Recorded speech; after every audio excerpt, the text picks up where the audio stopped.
Happy Monday, everybody. My name is Brandon Rosa, and welcome to episode 103 of the Xbox in 10 podcast, your weekly source of Xbox gaming news covered in around 10 minutes.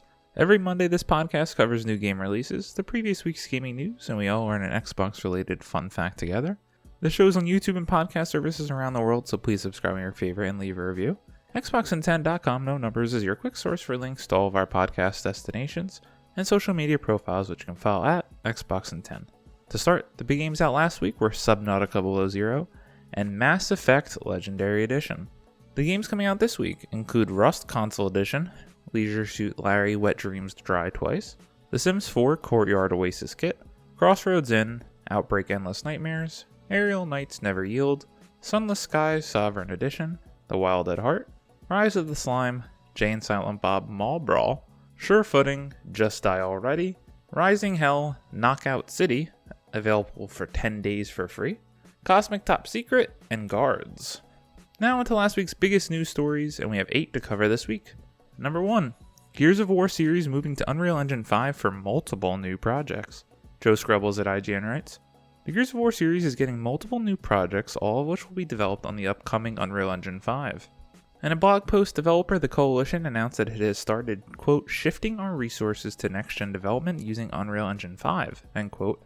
It also confirmed that this isn't just for Gears 6, saying it will be, quote, developing on Unreal Engine 5 for multiple new projects in the coming years, end quote. However, don't expect an announcement for a new game anytime soon. The developers want to make that clear. Quote, shifting to a new engine is a big undertaking, so we want to be clear that we will not be announcing any new projects or titles for some time, end quote.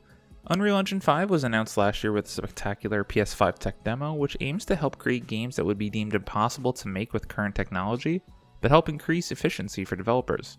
As for its current projects, the Coalition made clear that Gears 5 updates Operation 7 and Operation 8 will be coming during the course of 2021. Quote, each operation will have 2 drops, including new characters, new maps, and special events, reads the post.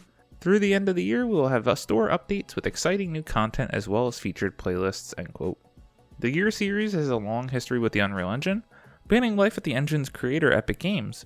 It was among the first 720p games on the Xbox 360, and Gears 5 came to Xbox Series X with a hugely impressive next-gen update last year. Gears 5 Hive Busters, the DLC, might be one of the best-looking games you can play on the Xbox Series X. Now that they're working on Unreal Engine 5, I cannot wait to see what the studio can come up with. The exciting other part is the multiple new projects. They're so good at third-person gunplay that I would love to see them venture out with different IPs and/or a new IP. Speaking of that, number 2. The Coalition is not working on a new Star Wars game, Sean Carey at True Achievements writes. You may have seen some rumblings across the internet recently suggesting the Coalition is working on an unannounced Star Wars game.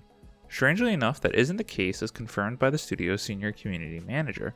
The Coalition recently announced it would use Unreal Engine 5 for future games and that it was working on multiple new projects. Following this reveal, senior community manager TC Shawnee, formerly TC Kylo, took to Reddit to set the record straight after one user mentioned that one of these projects could be a Star Wars game.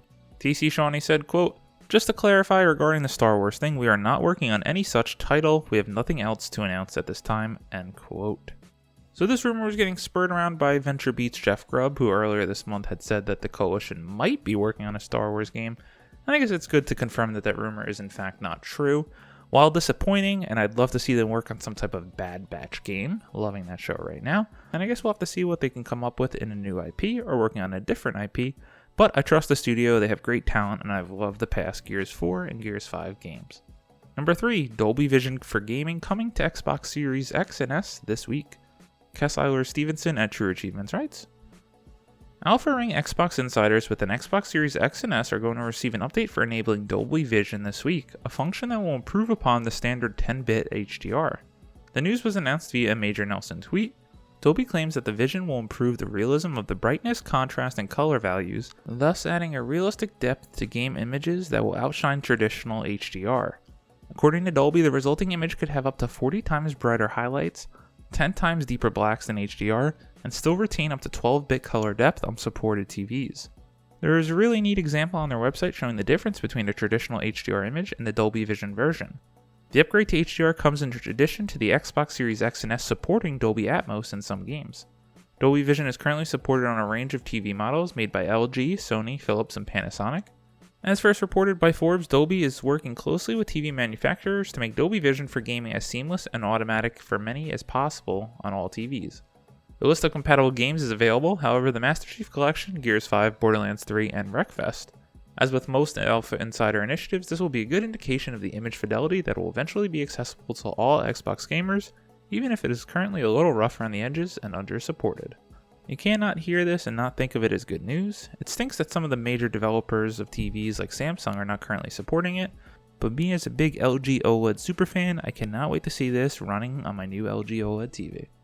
Number 4, Xbox's Quick Resume feature gets new group option in May update. Jay Peters of The Verge writes, the Xbox Series X and S's handy Quick Resume feature, which suspends supported games so that they boot up more quickly when you come back to them later, is getting some nice improvements in the Xbox May update. Once the update is installed on your console, you'll be able to see which games are kept in Quick Resume with a new tag, and you'll be able to make a group of games in Quick Resume so you have access to all of them in a single spot. Microsoft is also promising that Quick Resume have improved reliability and faster load times, Microsoft's Jonathan Hildenbrandt said in a blog post. The new update also adds pass-through audio for media apps like Disney Plus and Apple TV, meaning that the audio from those apps can be sent directly to a compatible HDMI device. This is a big one for me if they really did fix the reliability of Quick Resume. It seemed like it never worked quite right for me, and every time it would say it would work, it would crash the game and I would just have to hard restart. A little disappointing, but hey, it's getting me to my games faster when it works, so that is a positive. Number 5. Xbox Series X and S consoles can now be reserved by US insiders on Xbox One. Luke Albigis at True Achievements writes, Microsoft has announced the new console purchase pilot program which will allow US Xbox insiders on Xbox One to register their interest in Xbox Series X and S via the Insider app in order to potentially reserve a console. The Xbox Insider Twitter account just shared this news, announcing that the program is only available to US Xbox insiders at this time, but hopefully we'll see it roll out in other countries once it has been proven to work. As the post notes, registering interest isn't a guarantee of getting a new console, but even so, this seems like a decent way to make sure that people already invested in the Xbox family have a better chance of finally getting their hands on a new one. I love this news story as it seemed obvious as a way to try and fix all the scalpers and bots obtaining all the new next-gen consoles. For both Sony and Xbox, why not make you register and log in with your Microsoft or PlayStation account to authenticate if you're an actual user and to buy a console first? I hope they really expand this, and certainly with the next generation of console releases.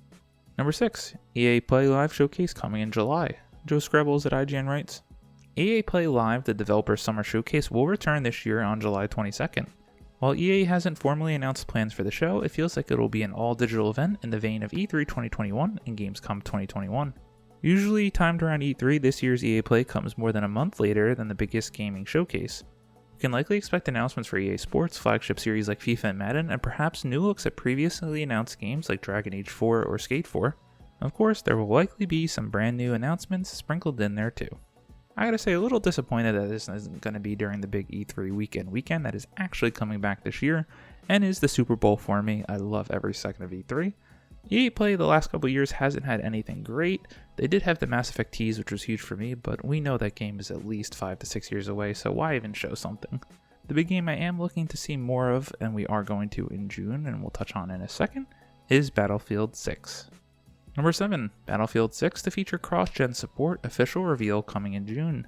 Tom West at True Achievements writes, Battlefield 6 will feature cross-generation support, but still a focus on, quote, next-gen, end quote, experience for players on Xbox Series X and S consoles.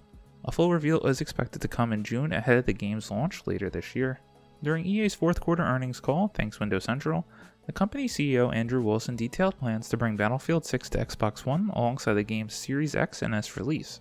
EA has repeatedly commented on this next-gen nature of the game, but Wilson notes that, quote, the reference specifically from our prepared remarks was around the nature of the gameplay. What we can do with the fidelity of the game, what we can do with the physics, artificial intelligence, and the immersive nature of the game, end quote. Recent teases from EA and reports from insiders have suggested next-generation advancements in Battlefield 6, including larger maps, new destruction mechanics, and 128-player online modes. I really haven't gotten into a Battlefield game since Battlefield 4, and for some reason I got the itch this year. I cannot wait to see more of this game and see how well it looks and plays on my Series X. And number 8, new Xbox Series X and S background is a pulsating blob from the past. Mike Fahey at Kotaku writes, rolling out with the May Xbox Series X and S update includes important updates to the handy quick resume feature as we talked about earlier, And quote, the original and quote, dynamic theme marks the return of the glowing green orb of flubber from the original Xbox's startup and dashboard. Those of you old enough to remember the original Xbox knows the weird amorphous blob and its moving grid background very well. The original dynamic theme doesn't quite dominate the screen when active, but even in the background it serves as a hypnotic reminder of days gone by. I think it's so cool that they're honoring this and bringing this back. I did own an original Xbox, as I convinced my mom to get it for my father for Christmas, just so I can play American Chopper, the video game. Yes, I was a dumb kid. As always, we end our show with a fun fact about Xbox, and since we were talking about the Coalition and the Gears of War series, I thought we'd do a little background lesson on them. Credit to the good old Wikipedia. The Coalition, formerly Zipline Studios, Microsoft Game Studios Vancouver, and Black Tusk Studios, is a Canadian video game developer and studio of Xbox Game Studios based in Vancouver. The Coalition is best known for developing games in the Gears of War series after the franchise's acquisition by Xbox Game Studios from Epic Games. I gotta give it to the Coalition of I've loved every game they've come out with under this new name. Big fan of Gears 4 and Gears 5. Cannot wait to see what they do next with the Gears series and on their different projects. Thank you all for listening to the Xbox in 10 podcast, your weekly source of Xbox gaming news covered in around 10 minutes. If you like the show, please subscribe on your favorite podcast service, share it with your friends, and follow on all social media at Xbox in 10. This past week, I was supposed to be moving into my new house, and that got derailed, so I've been a bundle of happiness and joy. Not really. But I have been sitting on Resident Evil 8 Village, which the Resident Evil series is one of my favorite series of all time, and I am absolutely loving this game so far.